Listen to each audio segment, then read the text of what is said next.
Hello बच्चों, आज से हम स्टार्ट करने वाले हैं एक्सरसाइज 1.2 जिसमें हमें संख्याओं को अपरिमेय सिद्ध करना सीखना होगा। ये क्वेश्चन आपको एक क्वेश्चन बोर्ड एग्जाम में 2 नंबर का जरूर हर साल आता ही आता है।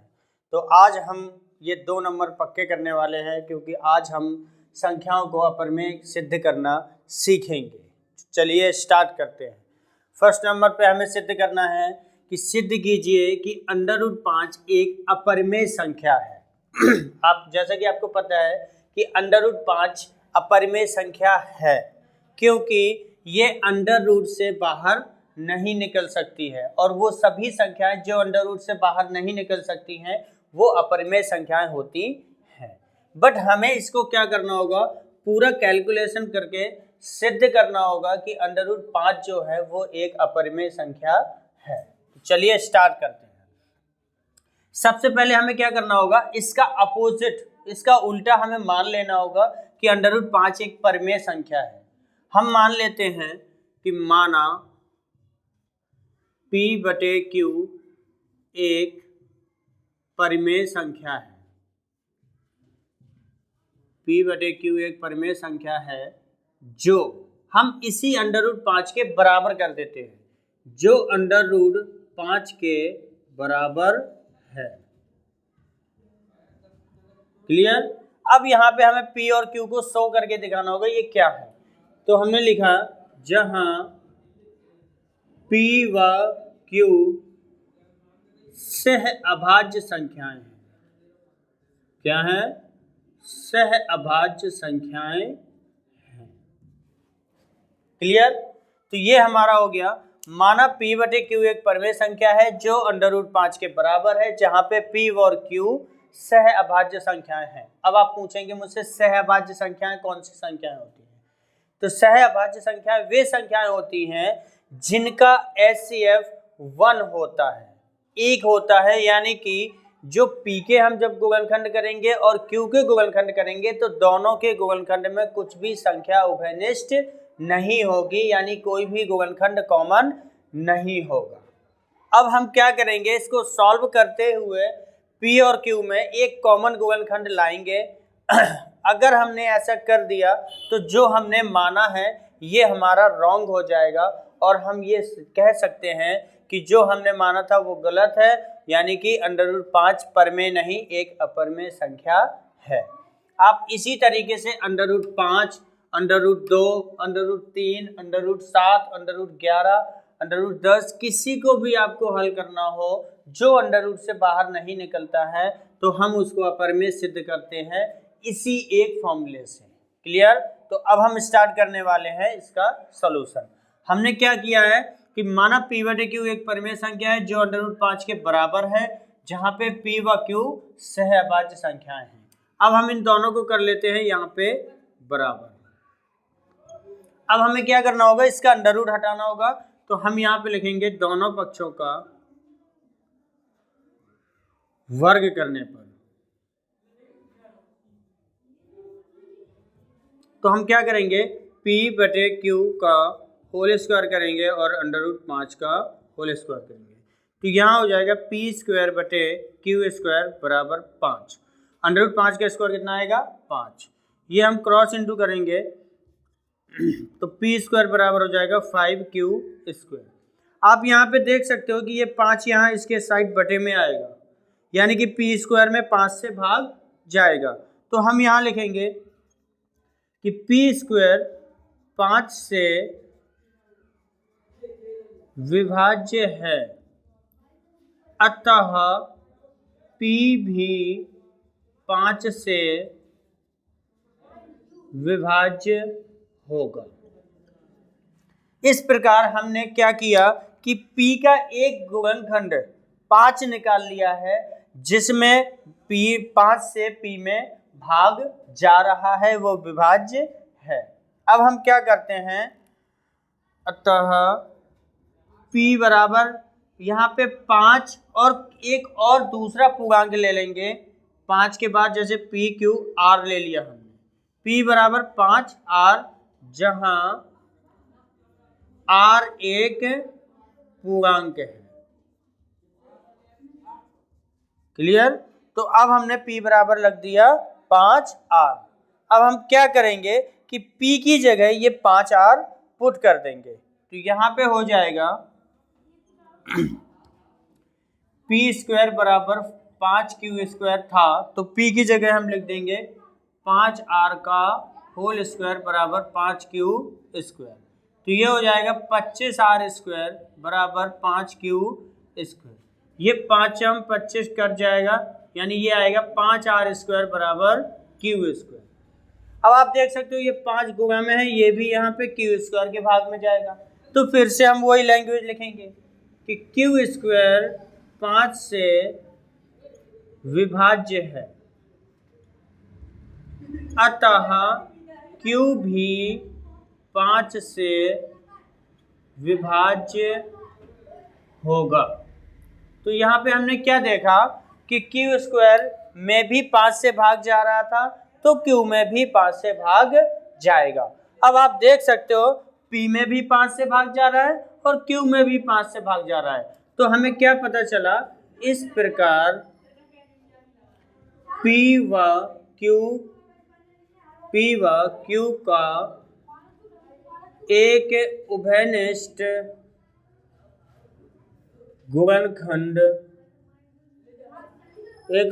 गुणनखंड 5 है। हमें क्या पता चला कि P व Q का एक उभयनिष्ठ गुणनखंड 5 है, जबकि हमने शुरुआत में क्या लिया था कि P व Q सहअभाज्य संख्याएं हैं, लेकिन यहाँ पे P व Q में एक गुणनखंड आ चुका है। और सहअभाज्य संख्याएं वो होती हैं कि कोई भी उभयनिष्ठ गुणनखंड नहीं होता। तो हमने जो यहाँ पे लेट किया था वो हमारा रॉन्ग हो चुका है। इस प्रकार हम लिखेंगे, अतः हमारी कल्पना गलत है। जो हमने माना था वो गलत है कि P व Q सहअभाज्य संख्याएं हैं। P व Q का एक उभयनिष्ठ गुणनखंड आया है, यानी कि ये सहअभाज्य संख्याएं नहीं है। तो हम लिखेंगे, अतः हमारी कल्पना गलत है, P व Q सहअभाज्य संख्याएं नहीं है। अतः हम कह सकते हैं कि √5 जो है एक परिमेय नहीं अपरिमेय संख्या है। क्लियर। ये हमारा क्वेश्चन प्रूव्ड हो चुका है। क्लियर। तो हमें सबसे पहले क्या करना था, हमने लेट कर लिया था माना P/Q एक परिमेय संख्या है जो √5 के बराबर है, जहां पे P व Q सहअभाज्य संख्याएं हैं। तो हमने P/Q को √5 के बराबर कर दिया था और फिर दोनों पक्षों का वर्ग किया, तो P²/Q² बराबर 5 आया। Q² को हमने 5 के साथ भेज दिया, तो यहाँ से हमें पता चला कि P² के बटे में आएगा 5। तो P² जो है वो 5 से विभाज्य, अतः P भी 5 से विभाज्य होगा। अब हमने P की जगह कोई और दूसरा पूर्णांक ले लिया 5R। अगर यहाँ पे संख्या √7 होती तो आप 7R लेते, 3 होता तो 3R लेते। जितना नंबर यहाँ होगा उतना ही नंबर आप यहाँ पे लोगे। फिर वही नंबर हमने यहाँ पुट कर दिया P की जगह पे, तो यहाँ पता चल गया कि Q² भी 5 से विभाज्य है, अतः हमने लिखा Q भी 5 से विभाज्य होगा। तो इस प्रकार हमें क्या पता चला कि P व Q का एक उभयनिष्ठ गुणनखंड 5 है, जबकि हमने क्या माना था कि P व Q सहअभाज्य संख्याएं हैं। तो हमने लिखा था हमारी कल्पना गलत है, P व Q सहअभाज्य संख्याएं नहीं है, अतः √5 एक अपरिमेय संख्या है, जबकि हमने स्टार्टिंग में उसको परिमेय संख्या माना था। क्लियर। तो इस तरीके से हम √5 को एक अपरिमेय संख्या सिद्ध कर सकते हैं। तो इस तरीके से अपरिमेय सिद्ध करने के लिए आपको ये क्वेश्चन इस एक्सरसाइज से 110% मिलने वाला है। तो प्लीज इसको अच्छे से समझिएगा, अगर समझ नहीं आया तो दोबारा से देखिएगा, और अगर फिर भी समझ ना आए तो कमेंट बॉक्स में बताइएगा। अब हम चलते हैं नेक्स्ट क्वेश्चन पे, और क्वेश्चन देखेंगे तो और अच्छे से समझ आएगा। अगला क्वेश्चन है, सिद्ध कीजिए कि 3 + 2 √5 एक अपरिमेय संख्या है। तो अब हम फिर से मान लेंगे कि माना P/Q एक परिमेय संख्या है,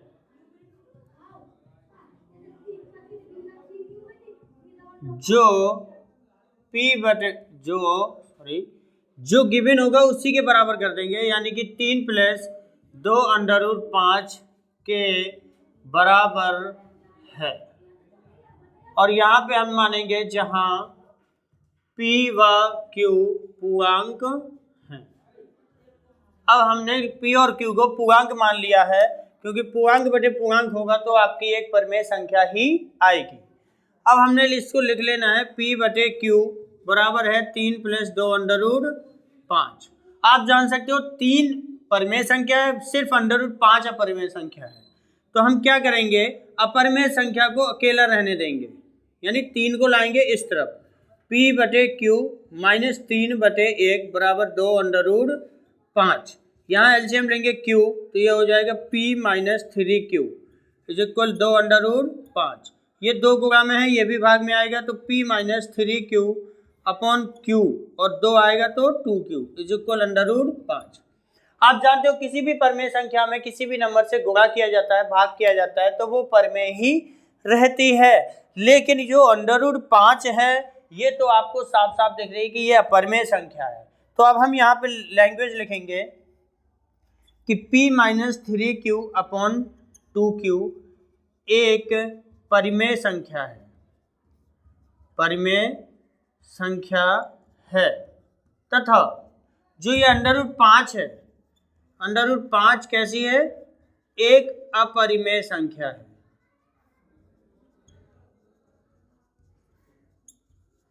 हमने क्या लिखा, P minus 3Q upon 2Q एक परिमेय संख्या है और अंडर रूट 5 एक अपरिमेय संख्या है जो कि बराबर है। तो अब इसके आगे हम लिखेंगे कि एक परिमेय तथा एक अपरिमेय संख्याएं कभी बराबर नहीं हो सकती।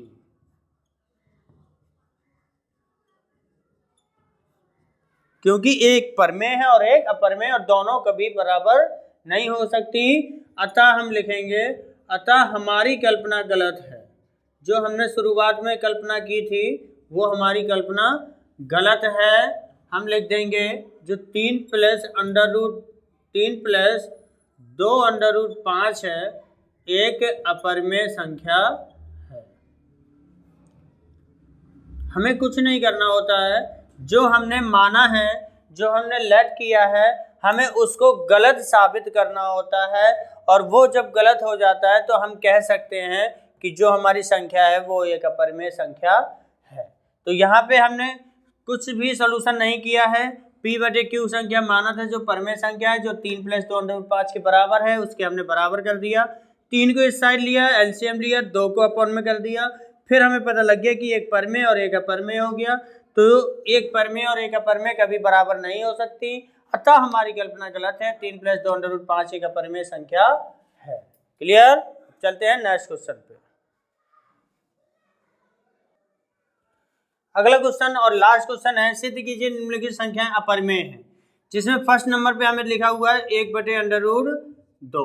तो हमें वैसे ही सॉल्यूशन करना है। हमने मान लिया, माना P बटे Q एक परिमेय संख्या है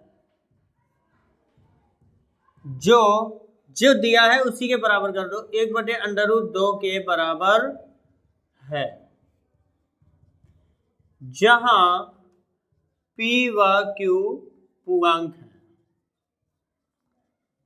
क्लियर? हमने लिखा P बटे Q बराबर 1 बटे अंडर रूट 2। हमें क्या करना होता है कि एक तरफ ये परिमेय और ये परिमेय है, अभी हमने माना है, बट हम इसको श्योरली अपरिमेय लाके दिखाएंगे। अगर हम इसको क्या कर दें, पलट दें, पलटने पर ये हो जाएगा Q अपॉन P बराबर, ये हो जाएगा अंडर रूट 2 बटे 1, यानी कि Q अपॉन P बराबर हो जाएगा अंडर रूट 2। अगर आपकी 2 बटे 3 मान लो एग्जाम्पल के लिए 2 बटे 3 परिमेय संख्या है, तो 3 बटे 2 भी परिमेय संख्या होगी। तो यहाँ पे P बटे Q परिमेय संख्या थी तो Q बटे P भी परिमेय संख्या है। लेकिन अंडर रूट 2 जो है वो कैसी है, वो अपरिमेय संख्या है। तो अब हम यहाँ पे लिखेंगे कि Q बटे P एक परिमेय संख्या है तथा √2 एक अपरिमेय संख्या है और एक परिमेय तथा एक अपरिमेय संख्याएं कभी बराबर नहीं हो सकती। तो हम लिखेंगे अतः हमारी कल्पना गलत है। गलत है। 1/√2 एक अपरिमेय संख्या है। ये भी हमारा सिद्ध हो चुका है। क्लियर? हमने माना P/Q एक परिमेय संख्या है जो 1/√2 के बराबर है, जहां P व Q पूर्णांक है। P/Q बराबर हमने 1/√2 माना। हमने सोचा इसको अगर हम चेंज कर दें तो √2 ऊपर आ जाएगा जो कि अपरिमेय संख्या होगी।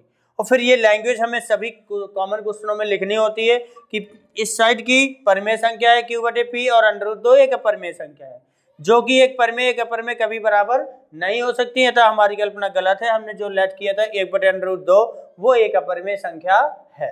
करते हैं नेक्स्ट क्वेश्चन 7/5।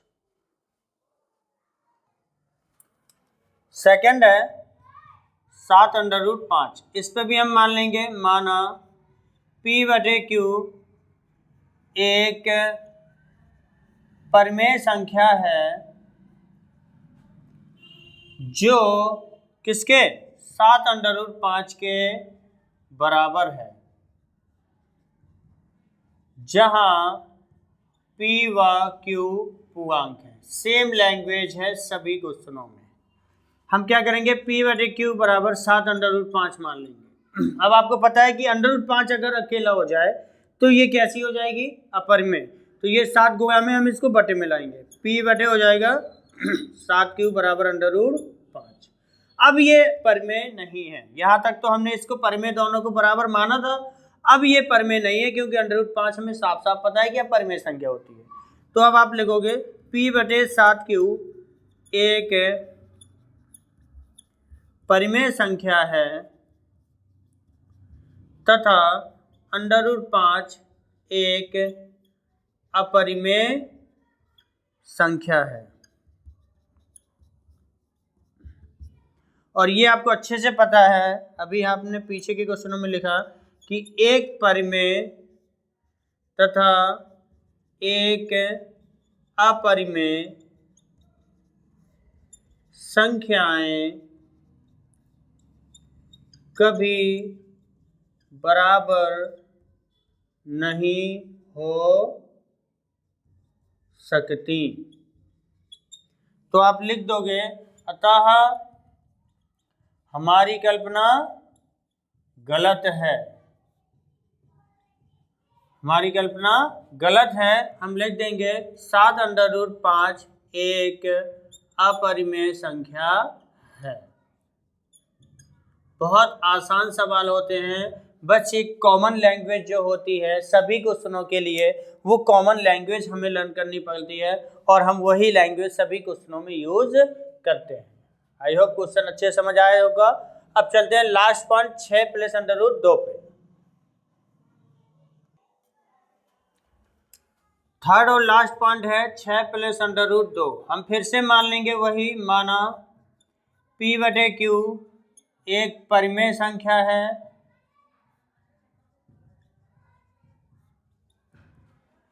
जो 6 + √2 के बराबर है, जहां P व Q क्या है, हमारे पूर्णांक हैं। हम इसको लेट करेंगे P/Q बराबर 6 + √2। यहां से भी हम 6 हटा देंगे तो √2 अकेला बच जाएगा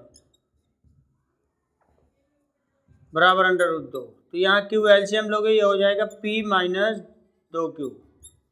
अब आप जानते हो कि ये P - 2Q है, परिमेय है, और √2 अपरिमेय। बस वही लैंग्वेज हमें यूज करनी है सभी क्वेश्चनों में कि p-2q एक परिमेय संख्या है तथा √2 कैसी है? एक अपरिमेय संख्या है। और अब हम वही लिखेंगे कि एक परिमेय और एक अपरिमेय संख्याएं कभी बराबर नहीं हो सकती। एक परिमेय तथा एक अपरिमेय संख्याएं कभी बराबर नहीं हो सकती। अतः हमने जो लेट किया था, जो स्टार्टिंग में कल्पना की थी, वो हमारी कल्पना गलत है। हम लिख देंगे इस प्रकार 6 + √2 एक अपरिमेय संख्या है। लास्ट के क्वेश्चनों में आपने देखा होगा कि आपके जो लैंग्वेज है वो सभी क्वेश्चनों में कॉमन लैंग्वेज थी और यही लैंग्वेज हमें यूज करनी है हर एक टाइप के क्वेश्चनों में। मैंने आपको इतने क्वेश्चन करके दिखाए जिससे आपको सारे टाइप के क्वेश्चन करने का एक पैटर्न पता लगा होगा और आप सभी क्वेश्चनों को ऐसे ही कर सकते हो। आप सभी को p/q को लेट कर सकते हो, परिमेय संख्या है, और जो आपको सिद्ध करना है उसी के बराबर कर सकते हो। फिर आपको उसको सॉल्व करके ऐसे लाना है कि इस साइड जो कुछ भी करके एक अपरिमेय संख्या बच जाए। जब हमारे यहाँ एक अपरिमेय संख्या बच जाएगा तो हम लिख देंगे कि इस साइड की परिमेय है और इस साइड की अपरिमेय है, और एक परिमेय एक अपरिमेय कभी बराबर नहीं हो सकती। अतः आपने जो लेट किया था, कल्पना की थी, वो गलत है और जो आपकी संख्या है वो अपरिमेय संख्या होगी। क्लियर? तो इस तरीके से हमारी ये एक्सरसाइज होती है फिनिश। और एनसीईआरटी की एक्सरसाइज 1.2 फिनिश होने के साथ ही इसका लेसन भी 1 फिनिश हो जाता है। तो हमने लेसन 1 कंप्लीट कर लिया है। अब हमें स्टार्ट करना होगा लेसन 2। लेसन 1 के अगर कोई प्रॉब्लम होती है एक्सरसाइज 1.1 या 1.2 में तो आप कमेंट बॉक्स में बता सकते हैं, तो आपकी उसका भी सलूशन किया जाएगा। वैसे आगे आज की वीडियो आपको कैसी लगी है कमेंट बॉक्स में ज़रूर बताइएगा। अगर अच्छी लगी हो तो वीडियो को लाइक ज़रूर कीजिएगा और अपने दोस्तों तक शेयर कीजिएगा। चलिए मिलते हैं कल नेक्स्ट लेसन नए चैप्टर के साथ, नए दिन के साथ। Good bye.